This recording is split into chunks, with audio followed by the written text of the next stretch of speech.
Je tiens à le dire parce que depuis mon arrivée à la tête du ministère de la Justice,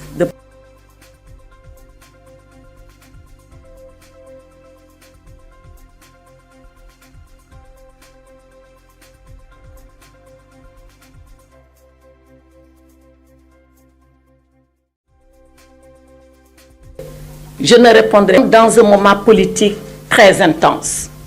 Nous sommes dans un moment politique où les prises de position, où les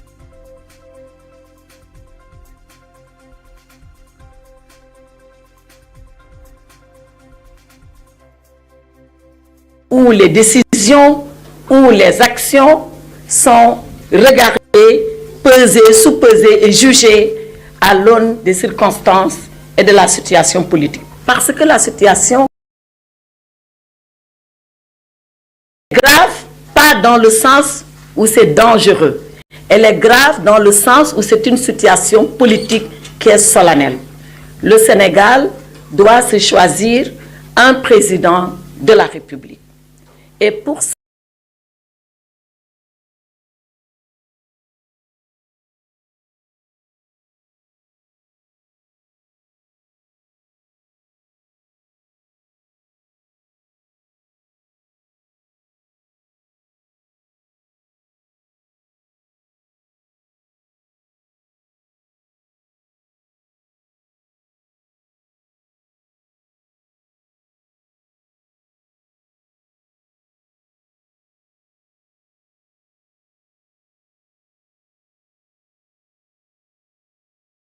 elle a été sociale. Est-ce que je peux demander à ceux-là qui bavardent derrière de ne pas me déconcentrer, s'il vous plaît? Partageons et que nous avons en commun. Le président de la République a décidé, à l'occasion du Conseil des ministres tenu le 7 février, et vous en avez fait déjà le commentaire, a décidé de donner instruction au garde des Sceaux que je suis pour prendre, et je le cite, toutes les mesures nécessaires afin de pacifier l'espace public. Voilà quelle a été la mesure ou l'instruction que Monsieur le Président de la République a confiée au garde des Sceaux que je suis. Et cela vient conforter déjà ce que nous étions en train de faire comme travail. Rappelez-vous, j'ai pris service comme garde des Sceaux le 9 octobre, où le professeur Ismaël Madior Fall m'a passé les services. On était d'ailleurs au ministère des Affaires étrangères. Rappelez-vous alors de ce que j'avais dit. J'avais dit à l'époque que 2 sujets m'importent et que j'allais y travailler avec ardeur et avec conséquence. La première, c'est d'abord de désengorger les prisons. Et monsieur le directeur général de l'administration pénitentiaire, le colonel Diagne, est ici présent avec nous. Et ensemble, lui et les procureurs, depuis ce jour 9 octobre, nous y travaillons sans relâche. Comment faire de telle sorte que nos prisons soient désengorgées.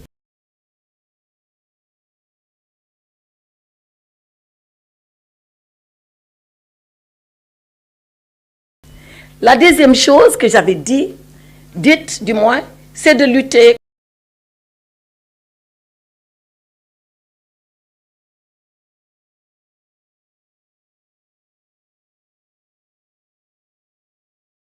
contre les longues détentions. Et le procureur général de Dakar, le procureur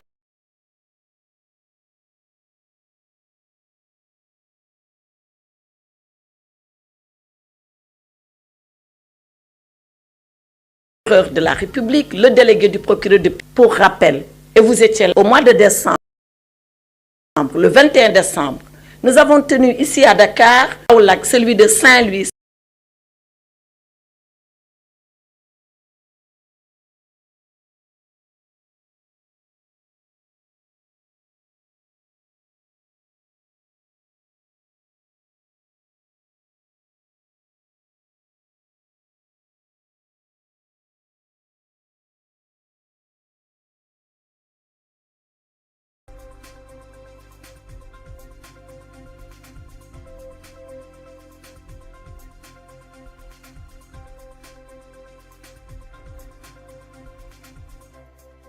pour le travail remarquable qu'ils sont en train de faire, dont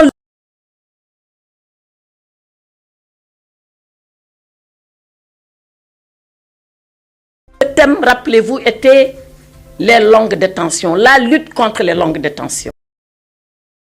C'est pour vous dire, mesdames et messieurs les journalistes, le président de la République. Et depuis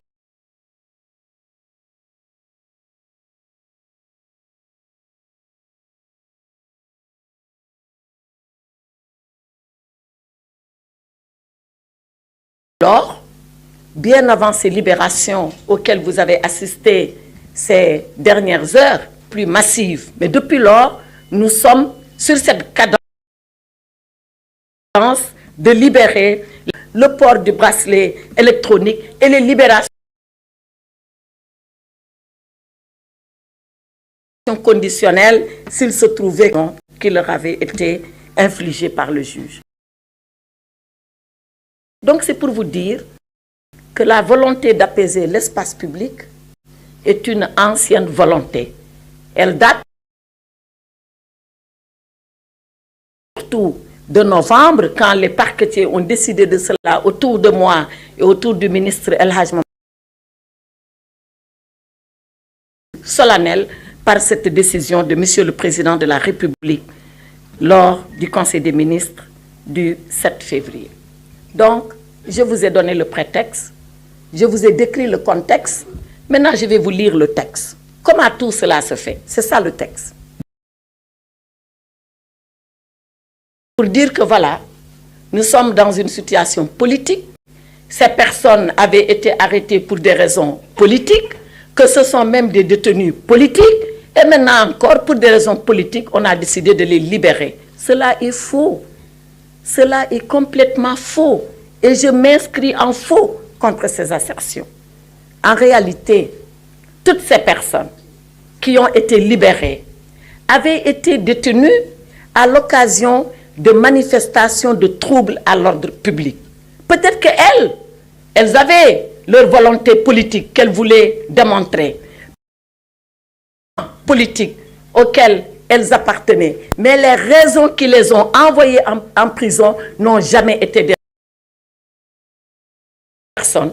Il y avait des délits de droit commun que les juges fondent sur le code pénal sénégalais pour pouvoir les emprisonner. Donc, c'est pour réfuter le significatif de détenus politiques. Maintenant, je reviens à la loi. Nous n'avons jamais libéré de personnes parce que la politique nous l'a exigé. Loin de là. Toutes ces personnes qui ont été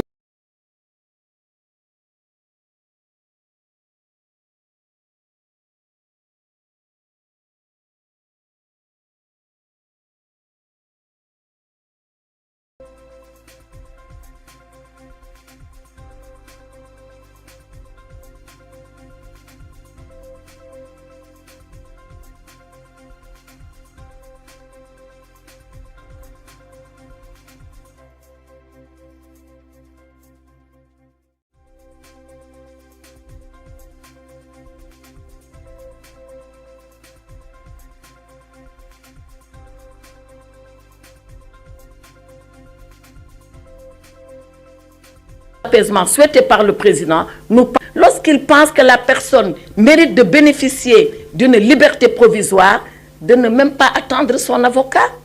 Il peut le faire lui, le procureur. Il est l'avocat de la société. Si cette personne fait partie de la société, le procureur peut être son avocat s'il l'estime nécessaire. Je le dis parce que j'ai vu quelqu'un dire, moi, mon avocat m'a dit que je pouvais être libéré le 7 mars. Mais on m'a libéré avant. Oui, si le procureur est plus rapide que son avocat, il ne va pas pleurer pour ça, non? Donc, le procureur étudie le cas, il regarde le dossier et il se dit, je pense que celui-là, il mérite d'être libéré. Mais le procureur ne libère pas. Le procureur dépend des instructions, effectivement, que le ministre, le procureur dépend des instructions, effectivement, que le ministre lui donne. Mais quand on a fini de donner les instructions, à qui s'adresse le procureur? Il s'adresse à un juge d'instruction qui, lui, ne reçoit pas mes ordres. Je ne peux pas. qui lui est indépendant et autonome. Si le procureur lui dit, monsieur le juge, je vous demande la libération de monsieur X, le juge demande, regarde, est-ce que monsieur X mérite d'être libéré? S'il mérite d'être libéré, alors il le libère. S'il ne mérite pas d'être libéré, il dit au procureur, je refuse la demande que vous m'avez adressée. Ce monsieur restera en prison, malgré que vous, procureur, vous l'avez demandé. Voilà comment marche la loi pénale au Sénégal. Et rien de ce qui a été fait pendant ces jours n'est venu en contravention de la loi pénale. Tout a été mis dans le cadre de la loi. Apaisement, oui, mais apaisement en respectant nos procédures, en respectant nos lois, parce que le Sénégal est un État de droit et est un État qui marche selon la loi et qui lui-même est sous le coup de la loi. Donc, comme j'ai réfuté les arrestations arbitraires, je voudrais de la même hauteur réfuter les libérations arbitraires. Il n'y a pas de libération arbitraire. Chaque libération est justifiée. Et nous pouvons le faire pour autant que vous le souhaitez. J'ai aussi entendu dire, oui, seules les personnes illustres ont été libérées. On a laissé les anonymes. Une autre affirmation que je voudrais réfuter parmi les gens qui ont été libérés. C'est vrai, il y a ceux-là qui sont connus. Et d'ailleurs, c'est pour ceux-là qui sont connus la plupart du temps qu'on parle. Mais il y a beaucoup d'anonymes. Parce qu'on ne fait pas le distinguo entre une soi-disant vedette, une personne connue et une non connue. La seule chose qui nous importe, c'est les éléments objectifs figurant au dossier qui méritent que la personne soit libérée. Je rappelle que ces libérations sont des libertés provisoires. Ce n'est pas encore tout à fait fini. Et je tiens à le rappeler.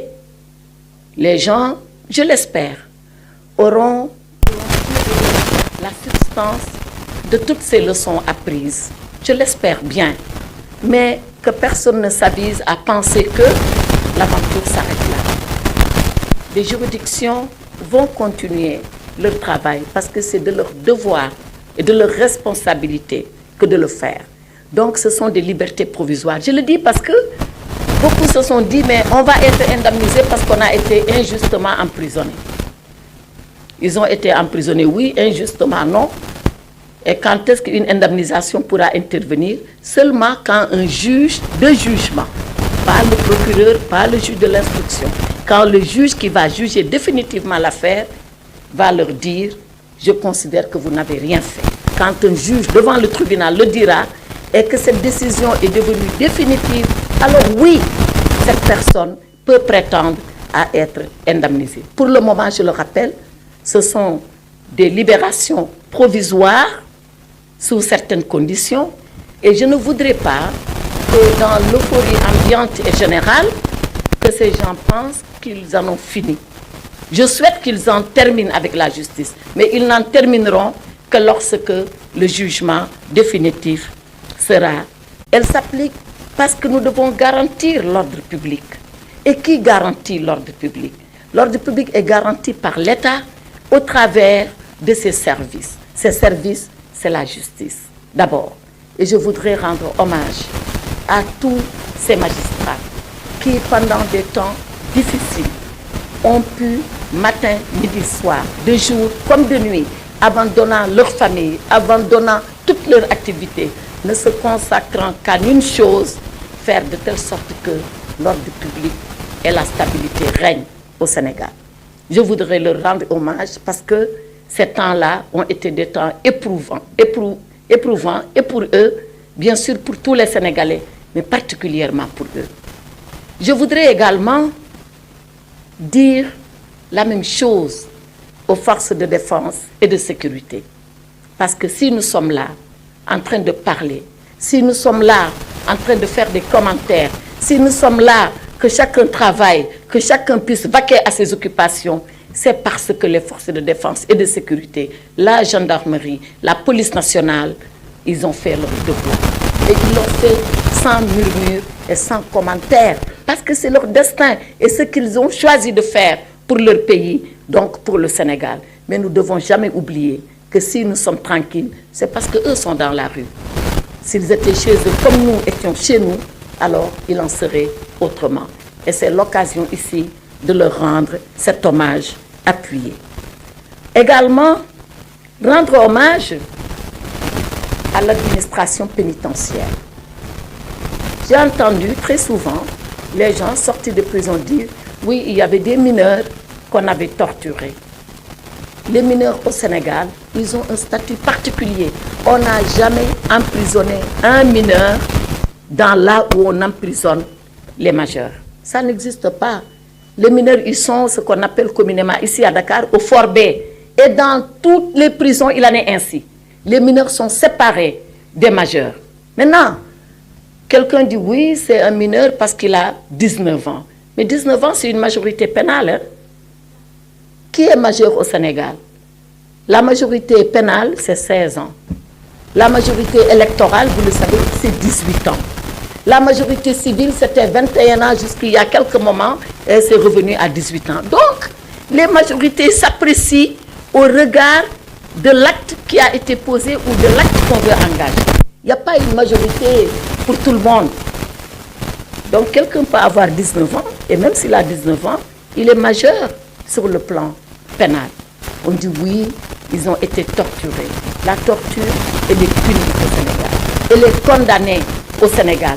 Et j'ai ici, dans mes documents, lorsqu'il s'est avéré par extraordinaire, et ça c'est des cas rares, où on a vu l'administration pénitentiaire torturer un prisonnier, quel qu'il puisse être, où nous sommes intervenus pour sanctionner et de la façon la plus sévère. Et j'ai tous les documents à votre disposition. Donc, rendre hommage à l'administration pénitentiaire qui fait un travail extraordinaire et dans des conditions difficiles. Moi, je ne suis pas le ministre qui vient vous dire tout est beau, tout est rose dans les prisons du Sénégal. Nous avons des difficultés parce que les prisons, elles sont pleines. D'où tout à l'heure, comme je le disais, notre conférence nationale de parquet pour désengorger les prisons. Et c'est dans ces conditions que les pénitenciers, comme on les appelle communément, travaillent tout en préservant la paix dans les prisons et tout en sauvegardant la dignité des prisonniers. Ce n'est pas parce qu'ils sont emprisonnés, ce n'est pas parce qu'ils sont en détention qu'ils perdent leur dignité, bien au contraire. Et nous faisons de notre maximum pour pouvoir leur conserver, leur préserver cette dignité. Mesdames, Messieurs les journalistes, je voudrais finir pour vous dire que la justice au Sénégal, elle est au service de la paix. C'est une justice au service de la paix. Pourquoi elle est au service de la paix? Parce qu'elle est pour le maintien de l'ordre public. Et quand l'ordre public est perturbé, plus personne n'est en paix. Quand l'ordre public est perturbé, nos propres libertés sont menacées. Donc, c'est pour garantir et c'est pour assurer la liberté à l'ensemble de nos concitoyens et à ceux qui ont choisi de vivre sur notre territoire national que la justice intervient pour rétablir l'ordre public. La justice est une règle parce qu'elle sanctionne qui apaise. Mais c'est également une règle lorsqu'elle pense que la sanction n'a pas lieu d'être ou la sanction n'a plus lieu d'être, qu'elle puisse prendre toutes les mesures de correction pour ramener la quiétude et apaiser le climat social. Et comme on le dit communément, la justice, elle agit et elle passe. Elle agit et elle passe ici au Sénégal tout en respectant la loi dans sa forme, la loi dans le fond, sans faiblesse coupable, mais non plus sans cruauté inutile. Voilà la justice du Sénégal, voilà ce qui s'est passé ces jours-ci. Mesdames, Messieurs les journalistes, je vous remercie de l'attention que vous m'avez prêtée et je reste entièrement à votre disposition pour répondre à tous vos commentaires, vos interrogations, vos observations et vos questions. Si vous en avez, je vous retourne la parole.